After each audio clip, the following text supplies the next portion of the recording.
কিছুটা স্বস্তি ফিরেছে রাজধানীর কাঁচা বাজারে। আমদানির পর কাঁচামরিচের দাম অর্ধেক কমে বিক্রি হচ্ছে ১৫০ থেকে ১৮০ টাকা কেজি দরে।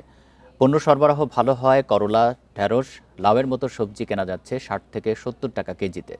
নিত্যপণ্যের বাজার স্বাভাবিক রাখতে কার্যকর তদারকির তাগিদ ক্যাবের। বৈরী আবহাওয়ার কারণে উৎপাদন ও সরবরাহ কমে যাওয়ায় রাজধানীর কাঁচাবাজারে বেশ কয়েকদিন ধরে অস্বস্তি বাড়িয়েছিল কাঁচামরিচের দাম।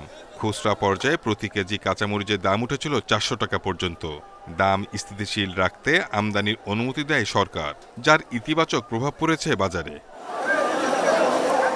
আমদানি ভালো হয় বাজারভেদে প্রতি কেজি কাঁচামরিচ বিক্রি হচ্ছে ১৫০ থেকে ১৮০ টাকা কেজিতে। বিক্রিও বেড়েছে আগের চেয়ে বেশি। বিক্রেতাদের দাবি, আমদানি অব্যাহত থাকলে দামের উত্তাপ আরও কমবে। এই দিন মরিচের বাজারটা আমি আপনার এই সপ্তাহখানে আগে নিয়েছি ১৫০ টাকার আধা কেজি মরিচ নিয়েছি, আর এখন যে ১৬০ টাকা কেজি বেচতেছে, খুব ভালো লাগতেছে। ইন্ডিয়ান থেকে আমদানি হইতেছে এখন, এর জন্য দাম কমাই দিছে। সরকারে উদ্যোগ নিছে দাম কমানোর জন্য, এলাই তো কমতাছে।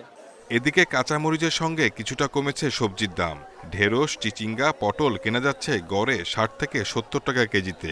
ভালো মানের পেঁপের দাম ৪০ টাকা KG.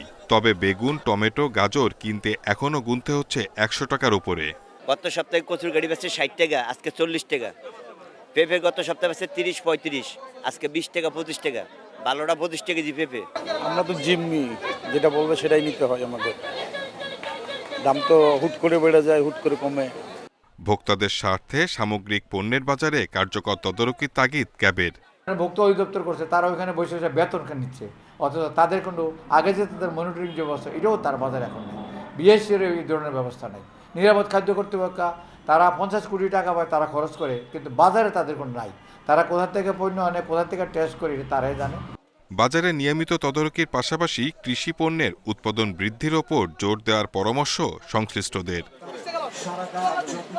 Shahid Ahmed, independent news, Dhaka.